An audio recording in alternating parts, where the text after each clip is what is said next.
مانتا مدحوينهنا مانتا مدحيس الراقي مانتا warheedhahayo maanta maxaa loo dabaaldeghayaa oo jira anaa kuu sheegaya maanta waa maalintii madaxweynaheena maxamed cabdullaahi farmaajo la doorta ee shacabka iyo askartu isku dhex darmeen ee jidadka banaanbax lagu soo wada maray ee xabadaha la ridaayay ee loo hambaliyayhay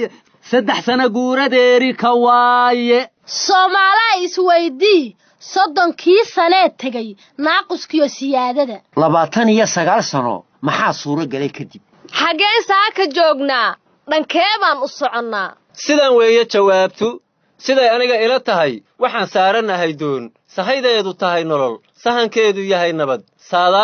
saadaashu waa guul waa sida aad sheegteen ee madaxweynaha 3 jirsaday maxaa u qabsoomay anigu waxaan hayaa ammaanadii uu yiri wal xafidaya dadkan u xafidaya inuu madaxweynuhu xafiday oo musuqmaasuqii la dagaalamay shaqaalihii qatanaan jirayna maanta wuxuudii way qaataan oo waa mafsuud waxa kaloo ballan qaaday madaxweynaha asagii ra'iisul wasaarihiisa inay wada shaqayn doonaan waana ku guuleystay 3 sano la soo dhaafay waana u hergashay waxa kale uu ku guuleystay madaxweynuhu inuu soo celiyo qabkii iyo karaamadii ummadda Soomaaliyeed ay ku lahayd caalamka taas oo si buuxda u soo noqotay waxa kale uu ku guuleystay madaxweynaha 3 sano la soo dhaafay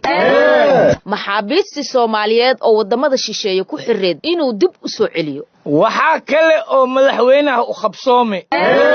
hawadii oo macnaa shisheeyaha meelay maanta midigtan ku hayna waxa kale oo qabsoomay barnaamijkii deyn cafinta waxa ka haray maalmo kooban ayaa ka haray waxa kale oo madaxweynaha u qabsoomay 3 sano la soo dhaafay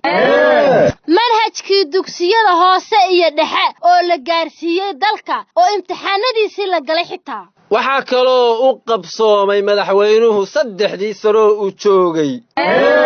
ololaha isxilqaan ee dib loogu dhisay goobaha danta guud ee qaranka iyo sidoo kale isdhexgalka iyo wada shaqaynta shacabka iyo ciidamada qaranka waxa kale oo u qabsoomay madaxweynaha 3 sano oo joogay in ciidankii qalabka sida guud ahaantiis la tiro koobay dhammaanna la diiwaan geliyay lana dhisay waxa kale oo madaxweynaha u qabsoomay 3 sano oo joogay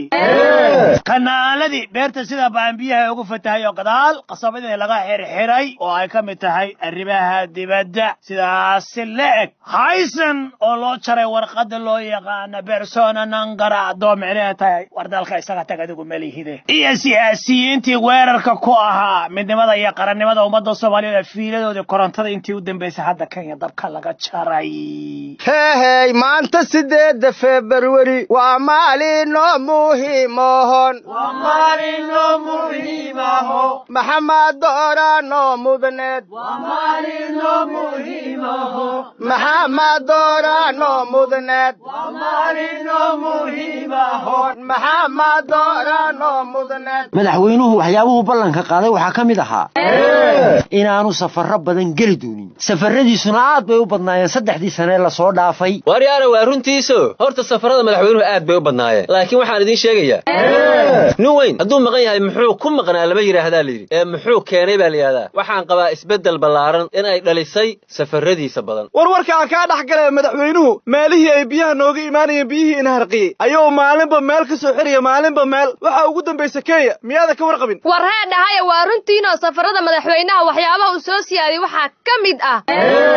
in madaxweynaha uu la kulmo bulshada Soomaaliyeed ee ku nool dalka dibadiisa si uu u dhiirigeliyo oo warbixiyo xaaladda dalka ka jirta si ay ayagana dalka dib ugu soo noqdaan oo qayb qaataan dib u dhiska dalka waryaara isku maanay hadalkiina hadda waxa uu dambeeyay maxaan u qabsoomin madaxweynaha war wixii aan qabso qabsoomina hadda gacanta lagula jiraayo gabagabay bay ku dhow yihiin maanta oo taariikhdu ay tahay 8 bishii February waa maalintii madaxweynaha la doortay wuxuu madaxweynuhu saxiixay sharcigii batroolka baga naga saxiix mudana madaxweyne Soomaalida awalba baahi bay isku haysatay haddaan kolaygi baahidana tuuraynaa waryaare isku maad waxaan maqli jiray fartu diiday ma fula dhaqay sharciga argagixisada baarlamaanka hor yaala maxaa loo saxiixi laaya taasa saxiix u baahan waxa kaloo saxiix u baahan waaxda canshuuraha oo dadka guryaha kireysta iska qafaalnayso oo iska xirxirinayso oo aan hubsanayn inay milkiilaha yihiin iyo inay kireysta yihiin taas ayaa saxiix u baahan marka haatan waa xubinteeni maxaad ku talin waxaan ku talin lahaa dadka qulubtooda in la dhiso si ay u dhisaan dalkooda waxa kale aan ku talin lahaa dawladda inay la timaado qorshe ah dadka sidii looga dhaadhicin lahaa ama loo bari lahaa dawladnimada waxa ay tahay waxay isku maana tiri maskaxda waa lagu dhisaa madaxa waa lagu hagaa midigta waa lagu qabtaa mijaha waa lagu socdaa miskaha waa lagu kacaa margigu wuu caawiyaa hadday kala maqan yihiin maqsuud lama gaari karo midnimaduna waa sidaas wixiina marooriyo muraad gaariya danlana ma yeelayno ku filan. It's